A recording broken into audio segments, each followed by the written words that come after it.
বৈষম্য বিরোধী ছাত্র আন্দোলনের পক্ষ থেকে আমি শিক্ষার্থীদের এই ন্যায্য দাবির প্রতি পূর্ণ সংহতি প্রকাশ করছি।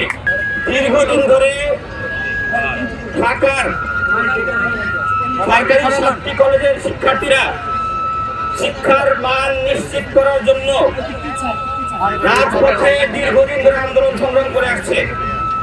আমরা দেখেছি 2017 সালে ফ্যাসিবাদী আওয়ামী লীগ সরকারের অবৈধ প্রধানমন্ত্রী ফ্যাসিস্ট শেখ হাসিনা নিজের ব্যক্তিগত ইচ্ছাকে পূরণ করার লক্ষ্যে কোনো ধরনের বিলবোর্ড ছাড়া, কোনো ধরনের যৌক্তিক বিচার বিশ্লেষণ ছাড়া ঢাকার এই ঐতিহাসিক গুরুত্বপূর্ণ 7টি কলেজকে ঢাকা বিশ্ববিদ্যালয়ের অধিভুক্তি করে।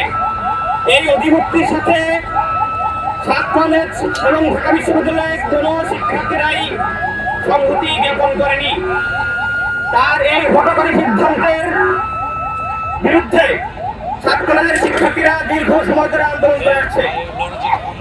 ঐতিহাসিক জুলাই গণঅভ্যুত্থানের প্ল্যাটফর্ম বৈষম্য বিরোধী ছাত্র আন্দোলনের পক্ষ থেকে আমি শিক্ষার্থীদের এই ন্যায্য দাবির প্রতি পূর্ণ সংহতি প্রকাশ করছি।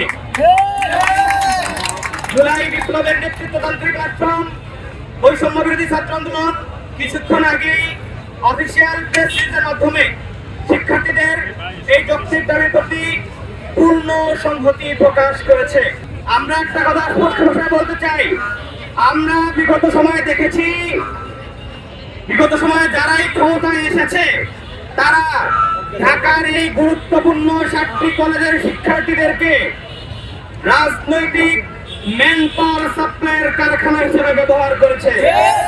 আমরা বলতে চাই, জুলাই গণঅভ্যুত্থান পরবর্তী বাংলাদেশে শিক্ষার্থীদেরকে এইরকম ম্যান পাওয়ার সাপ্লাইয়ের কারখানা হিসেবে আর ব্যবহার করতে দেওয়া হবে না।